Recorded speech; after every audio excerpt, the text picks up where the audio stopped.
It's the Friday night favourite, the dish you can eat without using a knife and fork. And it's Britain's most loved and most popular takeaway. It's fish and chips. But did you know?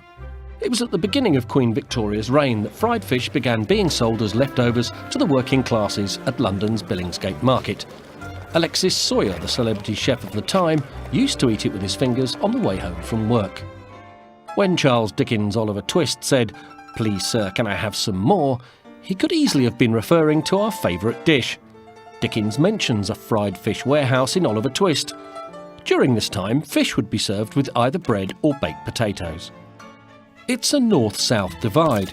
Debate and counterclaim surrounds the answer to the question, who opened the first fish and chip shop? Some say it was Jewish immigrant Joseph Malin, who opened one in Cleveland Street in East London. Others say it was entrepreneur John Lees, who sold fish and chips out of a wooden hut at Mossley Market in Lancashire. Fish and chips became popular as a late-night post-pub feast for men before becoming the time-saving midday meal of factory and foundry workers, as well as a payday treat for families at the end of the working week. 4p in today's money is what it would have cost you to sit down at the first fish and chip restaurant owned by Sam Isaacs in Whitechapel in London and be served bread and butter and tea with your fish and chips. By 1910, there were around 25,000 fish and chip shops in Britain. Did fish and chips help to win the First World War? It was seen as a hot, tasty and morale-boosting meal. Prime Minister Lloyd George's War Cabinet recognised its importance and because of this safeguarded supplies and kept prices low. In the interwar years, 2/3 of the British wet fish caught were used to supply the growing fish and chip industry. The number of fish and chip shops reached its peak at 35,000. Author George Orwell wrote in The Road to Wigan Pier that fish and chips were first among home comforts and kept the masses happy. At this time there was a fish and chip shop on the corner of most streets in the UK, and the dish was becoming a firm favourite for seaside day trippers and holidaymakers.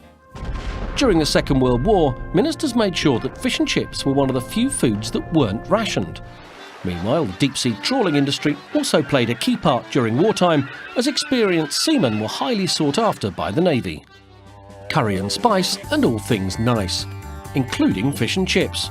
During the revolution and social change in the 1960s, takeaway food blended as Chinese and Asian restaurants put their own version of fish and chips on the menu.